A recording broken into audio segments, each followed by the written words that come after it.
On the coldest Christmas Eve in a decade, when the little mountain town of Reason lay buried in white silence, Thomas Hale heard a knock at his door that did not belong to any winter storm. It was sharp, hesitant, almost afraid to exist. Thomas froze mid-step.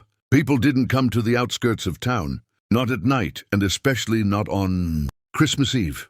For a moment he wondered if he'd imagined it, the way lonely men sometimes do. But then it came again, softer this time, and something inside him stirred, a feeling he hadn't felt in years. Thomas opened the door, letting a gust of icy wind swirl through the small cabin. On his porch stood a young woman wrapped in a worn coat far too thin for the weather.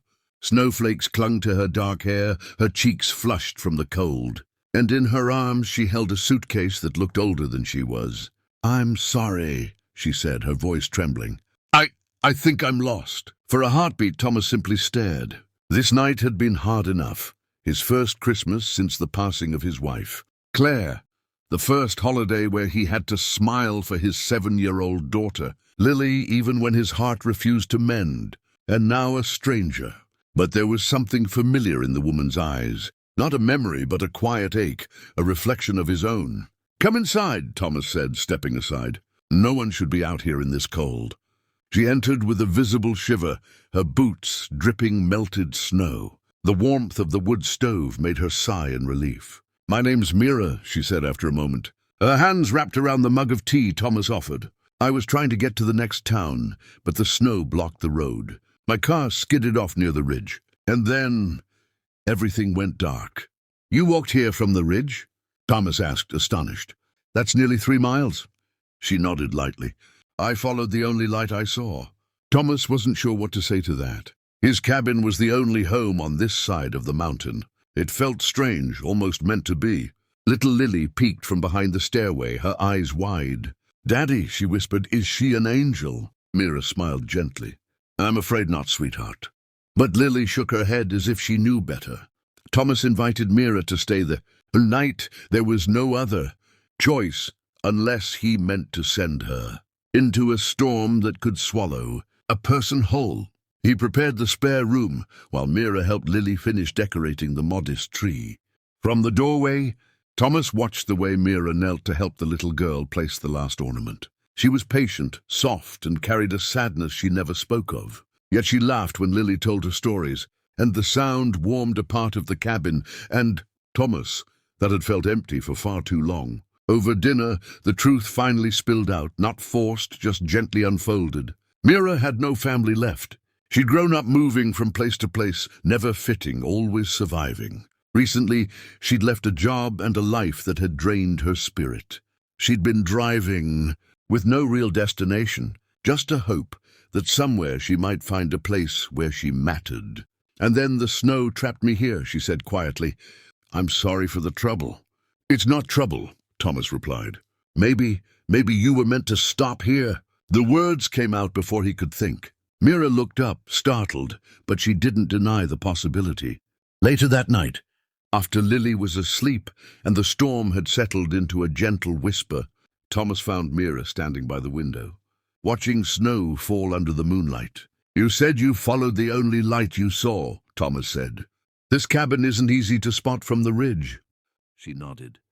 "But I saw it, bright as a lantern, almost like it was waiting for me." Thomas's breath stirred in his chest. Claire used to say that Christmas Eve always brought miracles to those who needed them the most. He had stopped believing that. Until now. The next morning, the storm had sealed the world outside. No roads, no signals, no way out. They were snowed in for 3 days. 3 days of shared meals, quiet stories, and laughter that felt strange but welcome.